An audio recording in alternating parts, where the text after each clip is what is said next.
Good evening बच्चों। हम लोग मिडाइवल इंडियन हिस्ट्री फॉलो कर रहे हैं मिस्टर सतीश चंद्रा की।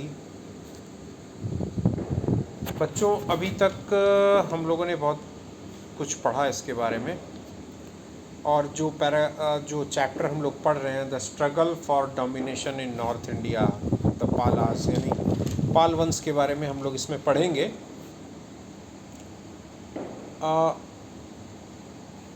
बच्चों इसका जो आपकी स्क्रीन पे दिखाई दे रहा है उसमें उस पेज का जो सेकंड पैराग्राफ है वहाँ से हम लोगों को पढ़ना है। फर्स्ट पैराग्राफ जो है ये हम लोगों ने पढ़ लिया था। The Palas and the Pratiharas clashed with each other for the control of the area extending from Banaras to South Bihar, which again had rich resources and well-developed imperial traditions. The Pratiharas also clashed with the Rashtrakutas of the Deccan. पाल राजाओं और प्रतिहार राजाओं के बीच में अक्सर झड़प होती थी, युद्ध होते थे, ख़ास तौर से बनारस से लेकर के दक्षिणी बिहार वाला जो इलाका है उसके लिए, जो कि काफ़ी समृद्धशाली था संसाधन के मामले में, और वहाँ की जो परिस्थितियाँ थी वो भी सपोर्ट करती थी। प्रतिहार लोगों का राष्ट्रकूट वंश के राजाओं से भी अक्सर युद्ध होता था, डेक्कन एरिया में वर्चस्व के लिए, अपने जो एरियाज़ है उसको एक्सटेंड करने के लिए। अब आते हैं पाल वंश के बारे में, पाल साम्राज्य के बारे में। The Pala empire was founded by Gopala probably in AD 750 when he was elected king by the notable men of the area to end the anarchy prevailing there. पाल वंश की स्थापना माना जाता है कि गोपाल नाम के व्यक्ति ने की थी 750 AD में, जब उसे वहाँ के भद्रजनों ने, सम्भ्रांत व्यक्तियों ने मिलकर इलेक्ट किया था। बच्चों ध्यान देने वाली बात है, गोपाल को इलेक्ट किया गया था, चुना गया था राजा, इसलिए क्योंकि जहाँ तक इतिहासकारों ने रिसर्च की है कि बंगाल के आसपास के एरिया में काफ़ी अराजकता जैसा माहौल था, और उस अराजकता से निपटने के लिए एक राजा का होना ज़रूरी था, इसलिए वहाँ पर गोपाल को राजा के तौर पे चुना गया। Gopal was not born in a high, much less a royal family, his father probably being a soldier. Gopal एक बहुत बड़े परिवार या राजा परिवार में उसका जन्म नहीं हुआ था। शायद माना जाता है कि उसके पिता एक सैनिक थे, है ना। He unified Bengal under his control and even brought Magad under his control. उसने पूरे बंगाल पर अपना नियंत्रण स्थापित किया, और यहाँ तक कि उसने बिहार में मगध तक के इलाके को अपने नियंत्रण में ले लिया। Gopal was succeeded in AD 770 by his son Dharmapala, who ruled till AD 810.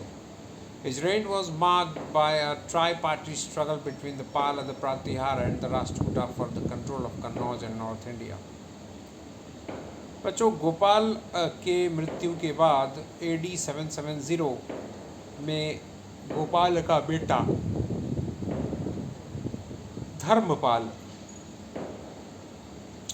गद्दी पर बैठा, राजगद्दी पर, और उसने AD 810 तक राज किया। उसके काल को त्रिगुटीय संघर्ष के तौर पे माना जाता है। उत्तर भारत में कन्नौज पर नियंत्रण स्थापित करने के लिए जो तीन वंशों के बीच में जो लगातार युद्ध हो रहा था, ये युद्ध धर्मपाल से जोड़ के देखा जाता है। उसके काल में ये युद्ध हुए पाल वंश प्रतिहार और राष्ट्रकूट के बीच में कन्नौज पर नियंत्रण स्थापित करने के लिए। बताया था मैंने पिछले वीडियो में, पिछले वीडियोस में मैंने बताया था कि किस तरह से कन्नौज एक बहुत महत्वपूर्ण रणनीतिक जगह मानी जाती थी, जिसकी वजह से गंगा, न सिर्फ गंगा का जो उत्तरी मतलब ऊपरी इलाका है, ऊपरी जो उसकी घाटी है वाला इलाका, गंगा के मैदानी इलाकों का, उस पर नियंत्रण, साथ में मालवा और दक्षिण भारत,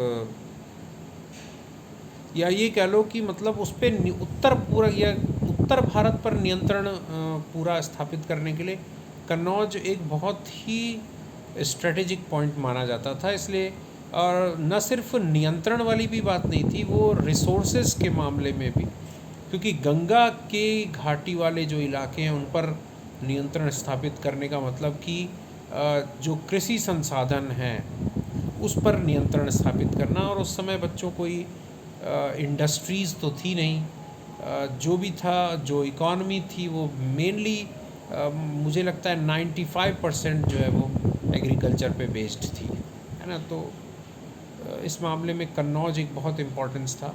जो आज दिल्ली का इम्पोर्टेंस है, या बाद में दिल्ली और आगरा का जो इम्पोर्टेंस हुआ, वो इम्पोर्टेंस कन्नौज का था।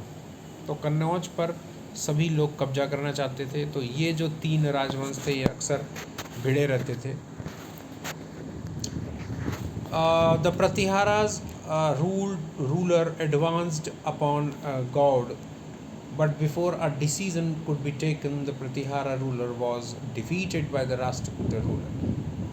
प्रतिहार शासक ने बंगाल के गौड़ शासकों पर बढ़त ली, लेकिन वो कोई डिसीज़न ले पाते इससे पहले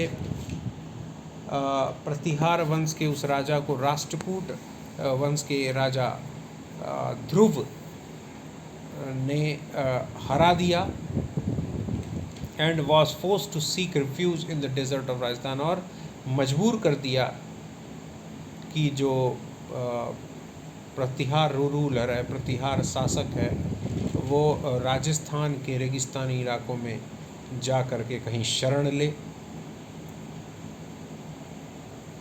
ध्रुव then return to the Deccan, Dhruva फिर उसके बाद दक्कन की तरफ लौटा, यानी थोड़ा सा साउथ की तरफ, दक्षिण के इलाके की तरफ हुआ।